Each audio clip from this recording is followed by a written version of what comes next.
Love, The Awesome Power of Fur Love, Kelly Gerald.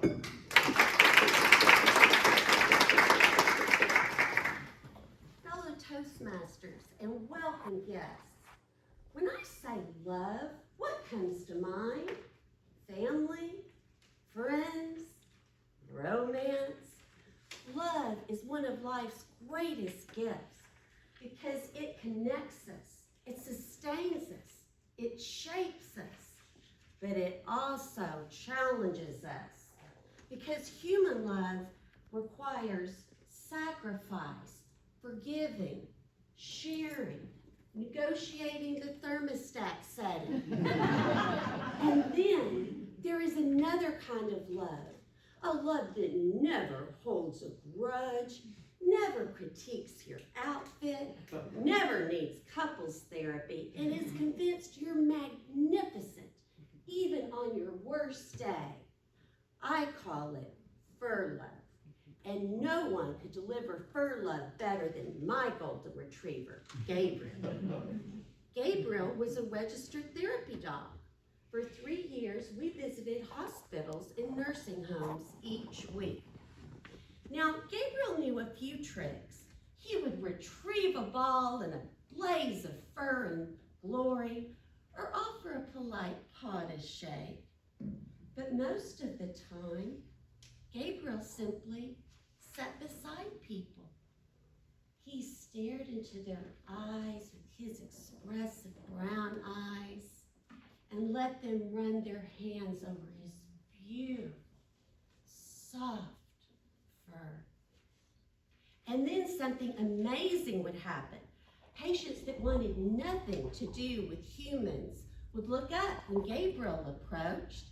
Their eyes would focus and their faces would brighten. It wasn't unusual for me to hear a nurse say, "This is the first time I've seen this patient smile all week." I could never explain the special connection that Gabriel formed so effortlessly, so I just chalked it up to the power of fur love. One day, I saw fur love broke through when nothing else could. It was a sunny August day at the hospital.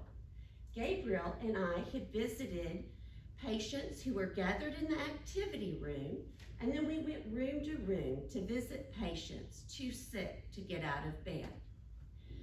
But as we headed towards the exit, we passed a woman who appeared to be in critical condition. She was so serious that we weren't even scheduled to visit her. But as we passed by, her daughter and young granddaughters cried out, "Wait, wait, wait, she likes dogs." So me and Gabriel did a U-turn because Gabriel never missed an invitation, completely undeterred by the physical therapist rolling her eyes as we headed her way. What I didn't know at the time was that this woman had suffered a terrible stroke a few weeks earlier. She sat rigid, unmoving, eyes unfocused.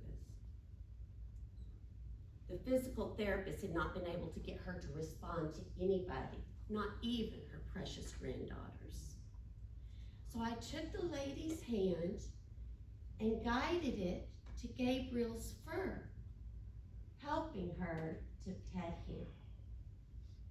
And then slowly I let go, and she continued petting him.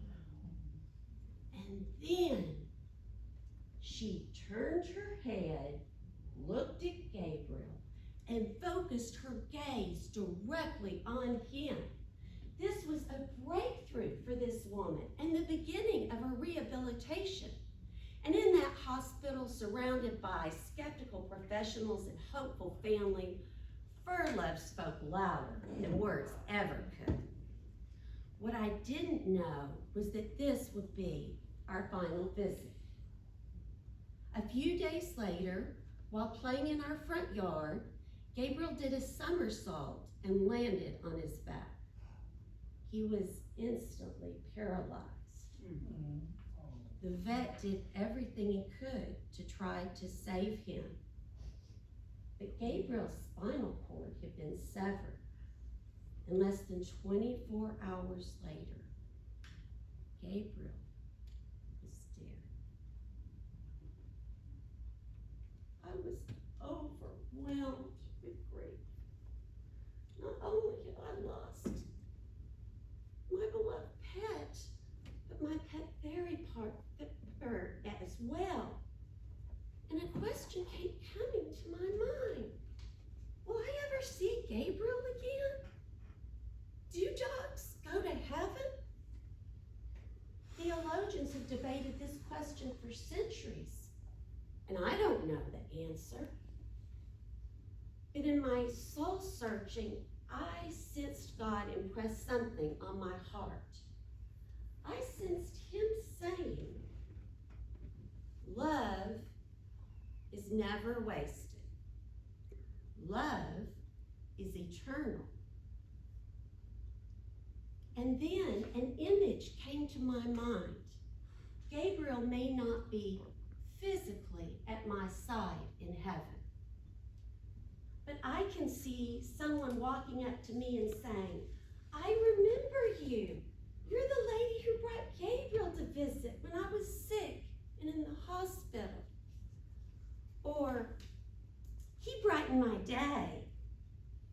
Or, he made me forget my pain for a while. Or simply, Gabriel touched my heart.